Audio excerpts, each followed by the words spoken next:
Flavio Bolsonaro s'est rendu au tribunal supérieur électoral pour enregistrer sa candidature à la présidence. Quand il a essayé de faire l'enregistrement a été refusé. Pourquoi? Parce que vous n'êtes pas affilié au PL, vous êtes affilié à Missao. Missao? Comment ça, affilié à Missao? Oui, monsieur, vous êtes affilié à Missao. Alors comment ça? Je suis inscrit à Missao. Je ne fais pas partie de Missao? Non. Vous êtes ici. Depuis le 12. Depuis hier. Vous ne pourrez pas déposer votre candidature? Non. Vous avez changé de parti. Vous ne pourrez pas enregistrer votre candidature. Flavio Bolsonaro est devenu fou, non? Qu'est-ce que c'est que ça et tout? Et puis ils sont allés enquêter sur l'histoire. L'histoire est plus compliquée qu'il n'y paraît, non? La première chose que Flavio Bolsonaro a faite, c'est de saisir la justice auprès de la justice électorale en demandant de rétablir rapidement son affiliation au PL pour qu'il puisse lancer sa candidature, pour qu'il puisse enregistrer sa candidature parce qu'il a signalé qu'il s'agissait d'une fraude. Et c'en était une, non? Quelqu'un a procédé à l'enregistrement. Tu te souviens de ce qu'ils ont fait à une influenceuse? Je ne me rappelle plus qui c'était maintenant. Je crois que c'était cette fille qui est contre le droit de vote des femmes. Elle-même, je vais me rappeler son nom tout de suite.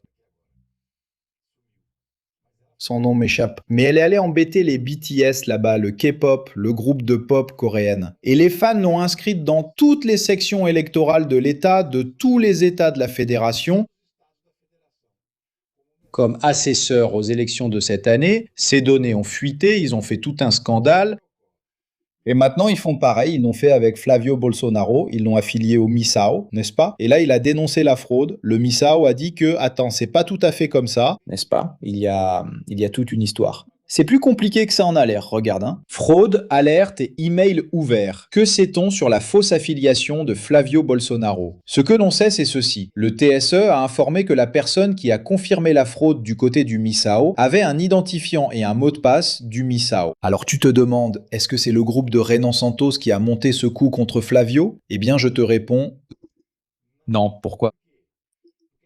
Parce que l'initiative d'effectuer l'enregistrement est venue de l'email de Flavio Bolsonaro au Sénat, son email officiel du Sénat.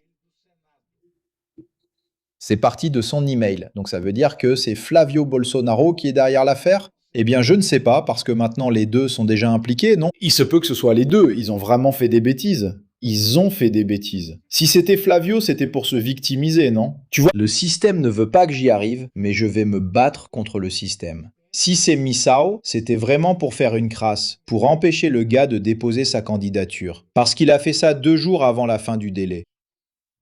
2 jours, d'accord, avant la fin du délai. Et là, il a failli ne pas réussir à déposer sa propre candidature. Imagine la taille du scandale que ça aurait été si Flavio Bolsonaro n'avait pas pu déposer sa candidature à la présidence.